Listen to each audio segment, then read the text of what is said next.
let's delve right into it. Let's set the stage for the upcoming Ivy League women's basketball season. And first up, we welcome in the Dartmouth Big Green to the call. Joining us today is head coach Linda Simino, entering her second season, along with senior captains Doreen Arique and Victoria Page, as Dartmouth went 7-19 overall and 1-13 in league play, finishing tied for seventh. Linda, it's great to see you. I'm sure we'll see the players pop up here momentarily. There they are. I will offer you the floor for an opening statement before we get some questioning in. Take it away. We're really excited about this upcoming season. Our players have been working really hard in this preseason. We're led by Tori and Doreen as our senior captains, and really proud of the progress that we made last year, and it's carried over to this year. So I'm really excited about our second season here in the league. Well, Linda, let's start where you just left off, because you were trying to put your stamp on the program last season, right? You were taking things over. You were inheriting a roster that you had to build a rapport and relationship with. So as you look back, what did you like that you were able to build that you're hoping to now move things forward here into this season? I liked how receptive our players were to change. We played a different style of basketball last year, different than I've normally coached. We slowed it down a little bit and gave our opponents less opportunities to score against us, which resulted in us being top five defensive team in the country most of the season until Doreen, was injured. And obviously she led us in blocks and she was the anchor of our defense. So losing her kind of hurt us a little bit in the defensive end, but I like that they were receptive and adapted well to change, eager and excited, continue to work really hard. I think our players worked really hard day in and day out. And, it's a testament to them, even though we didn't win in the Ivy League throughout almost till the end. The fact that they never gave up, the fact that they still played hard, that they still believed we could win and that we were in games is a true testament to the players' belief in our program.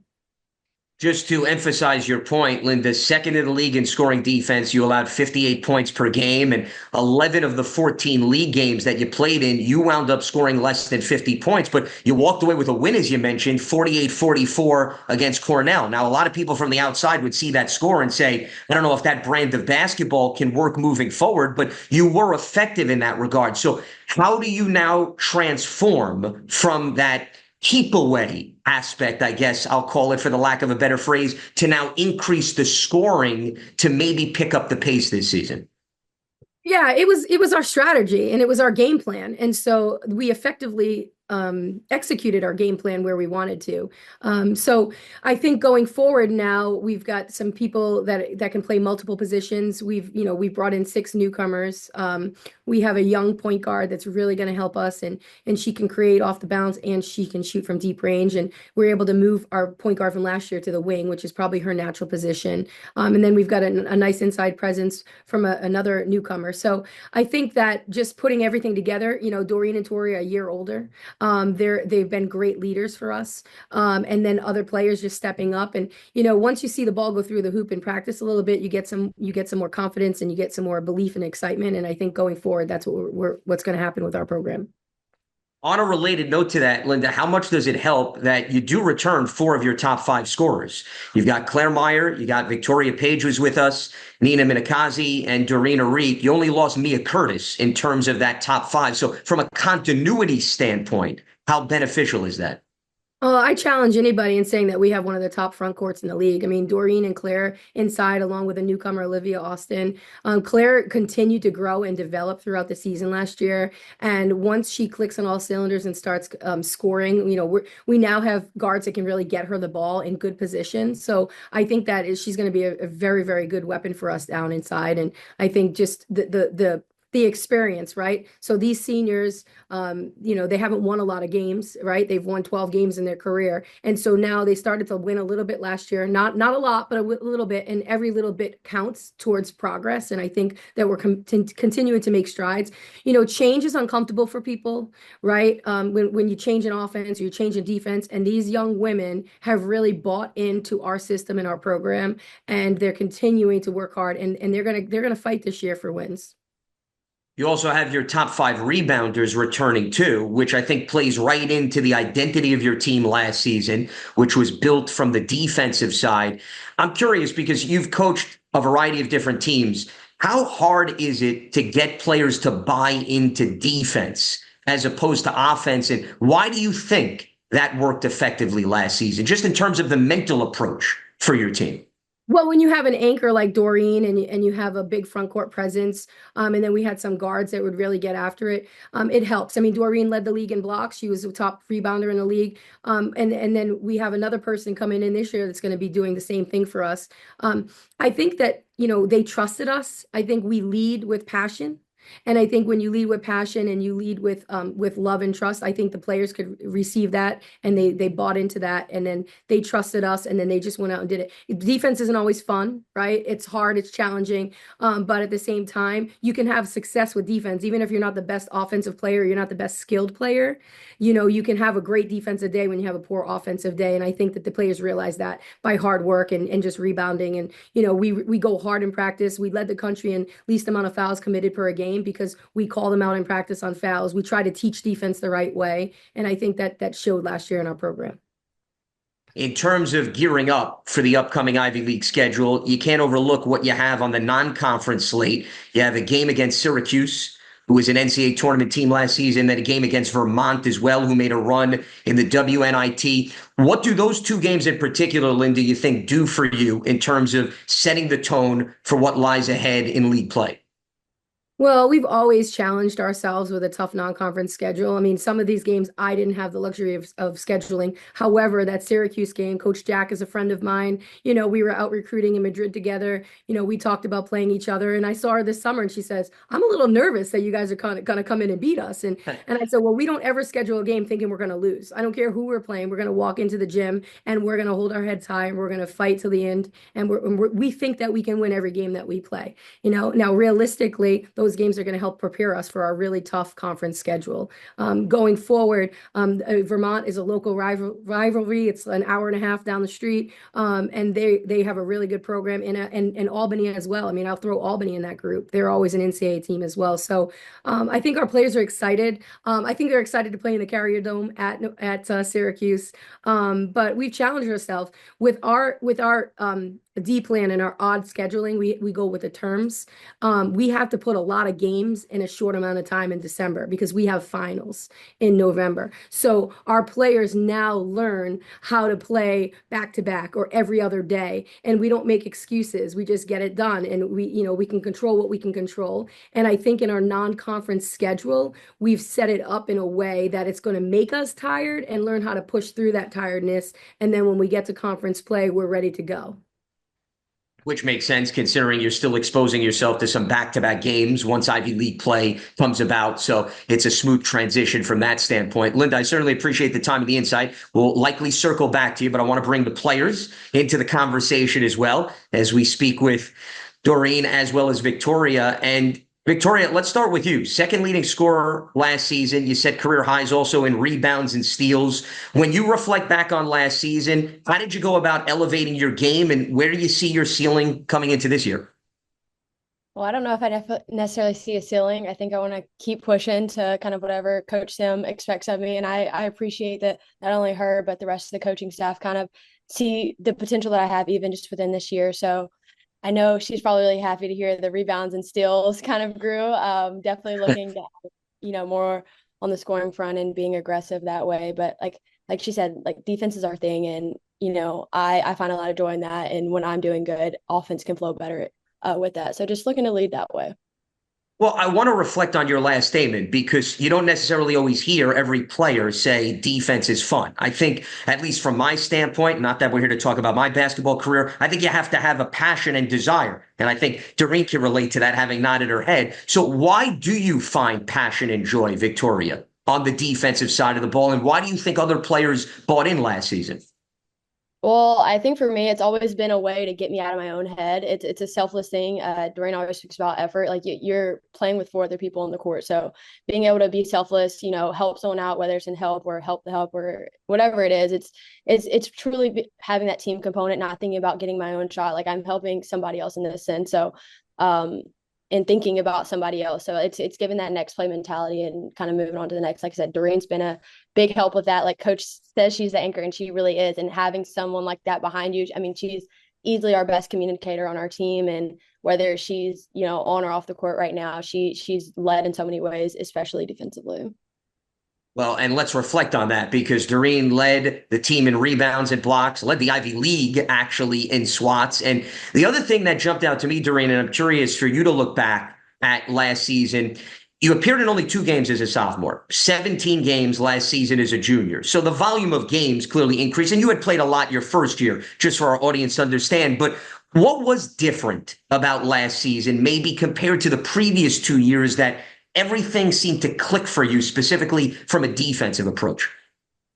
I think my junior year, I had my confidence grow. I had teammates who also like looked up to me, which I think is different. Where when you realize other people are relying on you, you feel like you have to actually establish like some standards for yourself and like account for what's going on. And so I think like I just put it on myself to communicate more, work on the things that I'm good at, and not focus on the things that I'm like mediocre at. So like just trying to communicate, trying to like set people up for like success, and like trying to find my teammates and like talk to them is what helped my junior year. So I'm talking to 2 players that clearly established a defensive intensity. How excited are the 2 of you to help elevate the offense this year, to get the scoring up so that you become even more of a dangerous team, especially when league plays? And either one of you can start. I'd love to hear both of your perspectives. I mean, it's who wants it, you know what I'm saying? And trying to instill that in our younger people. I know Coach spoke earlier about having some young players, first years come in and play, and just saying, hey, you got to be aggressive. Like we want points up on the board, but doing, the things it takes to even get there. And like you said, it's defense, but I guess it just putting in their mindset that you can do it. You can go out there, you can get a bucket, but also just competing with each other and having that mentality. Yeah, I also think like we've started working on just being creative. I think defense is all effort, defense is all about pride. But when you go to offense, it's all about being creative. Like, what can I do with the ball? How's my teammate open? So like I think we're excited to see how like people like start opening up like their ideas when it comes to the open court. Yeah. And defense, of course, is more than capable of opening things up on offense, as the 2 of you can attest to. So that fabric and that blueprint is a positive development too. I was looking over the roster, and the one thing that came to light is of the 16 players, there's only 5 upperclassmen. And the 2 of you certainly fit that bill, and both of you are captains. Given the disparity in terms of upperclassmen versus underclassmen, how critical is being a captain for the 2 of you? And how much are you taking on that burden of being an extension of Linda and the coaching staff to deliver that message to your fellow teammates? Doreen, why don't you take that first? It's very like hectic right now, but I think what we've established is like this player-led initiative where everyone's a leader. Everyone, like underclassmen, they don't have the luxury of being like, oh, I'm inexperienced, oh, I have to do this. You come in and you have to establish yourself, and you have to like consider the things that you're good at, and like you have to contribute in any way. So I think it's been very important for us to make sure that everyone understands like you're a leader in your own capacity, and like hold your teammates accountable and all that stuff. Yeah. Yeah, I agree. And I think it's regardless of having that name as a captain, like when you step on the court, like you've got to bring your gifts and what you're good at. And like I said, the effort part of communicating and doing the not so pretty things of basketball, like you show up every day and you just want to be a really good teammate no matter what. So I think regardless of, being a captain, that was my number one goal this year, is like being a leader, whether it was on or off the court. Well, ladies, I certainly appreciate you reflecting on last season into this season. Let's bring in some other media members to pose some questions as we continue to preview the upcoming campaign for the Dartmouth Big Green. And we start with Jen Hatfield of The Next. Jen, take it away. Thanks, Lance. Thanks for hosting. I've got one question for the players and one question for Coach, if I may. I'll start with Doreen and Victoria. For both of you guys, compared with this time last season when Coach Sim was brand new implementing our system, how different does this preseason feel in terms of knowing what she's looking for and how she does things and kind of building off of last season rather than starting from scratch?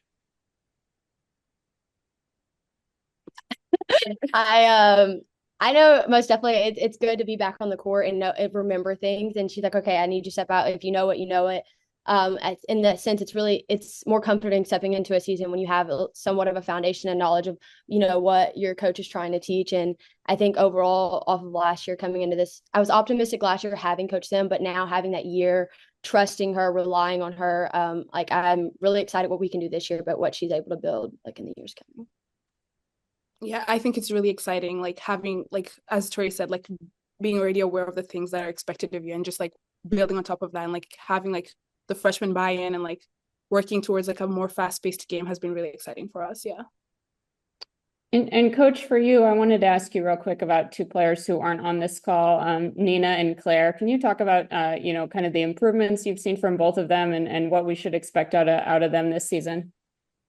Hi, Jen. Yes, Claire had a terrific sophomore campaign for us, and she continued to get better every day. And Coach Rob works with her every single day, and works with her post moves and with her finishing. She's in the best shape of her life. She climbed some big mountain in Europe this summer. I don't know the name of it, but she was really excited to climb it, and she said she's in like the best shape and she's ready to go. She looks great out there on the court. So we're really excited for her to have a really good breakout junior campaign. And Nina, she ran our point for us last year, and we're moving her over to the wing this year.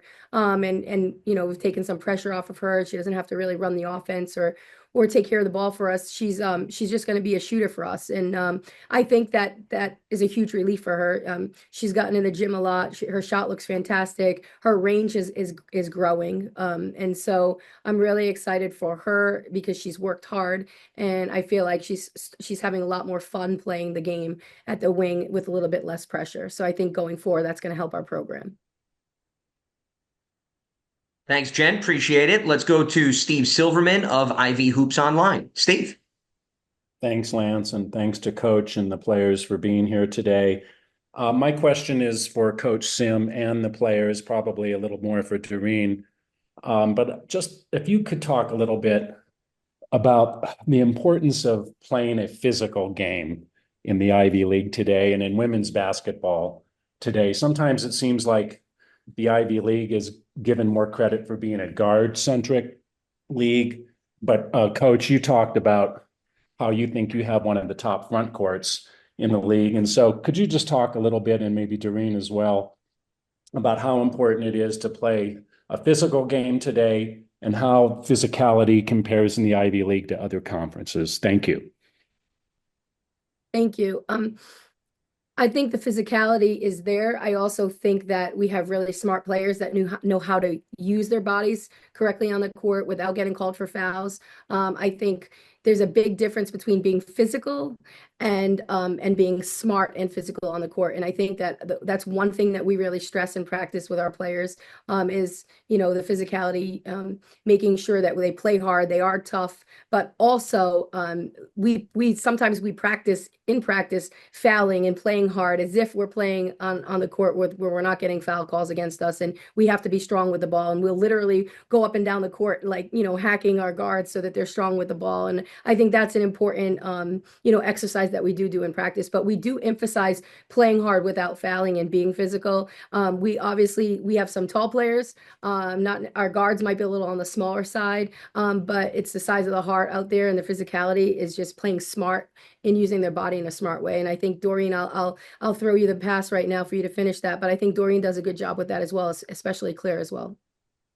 Yeah, I think, and also the emphasis is also like trying to like outpace our opponents, like who can run the floor, who can be least tired for the longest. And so like just running the floor consistently, like trying to like make sure we are like in the right positions always. And like obviously the Ivy League is looking also taller, so like just trying to be, like as Coach said, be smart with the ball helps with that. So for sure, yeah, I agree. Well, speaking of passing the ball amongst the same teammates, we'll stay with Ivy Hoops Online and check in with Rob Brown. Rob? Hello, Lance, how are you? Coach, just curious, after a year through the Ivy schedule and your history of rebuilds, what are realistic expectations for year two? Well, we want to continue to win the games that we're supposed to win, or that we're, the 50-50 games that we're capable of winning. And that starts with our non-conference play. Non-conference, we do have some really tough games, but also we have some very winnable games. And I think winning those non-conference games helps build our trust and confidence. At one point last year, we were 5-5 in non-conference play. In the last 2 years combined, they were 5-49. So we then lost some traction when we made it to the Ivy League play, and we also lost Doreen as our anchor. Realistically, our goal is right now is to try to get into that top four. You know, we're aiming for that top four, that four hole. We know the teams and the capability, but realistically, like I told you before, we never step on the court thinking we're going to lose. And why not us, right? We feel like a rebirth in this program, and we're working really hard, and we've got some really good pieces, and we're going to be prepared. You know, we might not have the best players, might not be the biggest, fastest, strongest, but we will be prepared, and we will work hard to the final buzzer. I know you said you have 6 new players, 5 first years and a sophomore. Can you give us some highlights of that group? Absolutely. Zeynep is out of Blair Academy from Istanbul, Turkey. She'll be our starting point guard. She's tremendous. She's crafty. She plays with a little sassiness, I guess you would call it. And then Olivia Austin is a super athletic slot forward for us. And she's really strong. She won a state championship in Chicago. And she was, you know, she even had multiple Division I volleyball offers. That's how athletic she is. So we're really excited about her. And then Alexandra Eldridge is a transfer. She originally committed to play for me at St. Francis, Brooklyn, but she's that fundamental person, not flashy, but she does all the little things. She's blue collar, and she's a really good defensive presence for us. And then we've got another guard in Tahira and Ellie, and Annika, and you know, they're going to provide some, you know, backup opportunity for us. But I expect those first three that I talked about to compete for starting positions for us. And we appreciate the questions, Linda, Victoria, Doreen. I greatly appreciate the time and the insight. Thanks so much for joining me. I wish you the best of luck, and I look forward to crossing paths this season. Thank Thank you. you. Thank you. Go Big Absolutely. Green.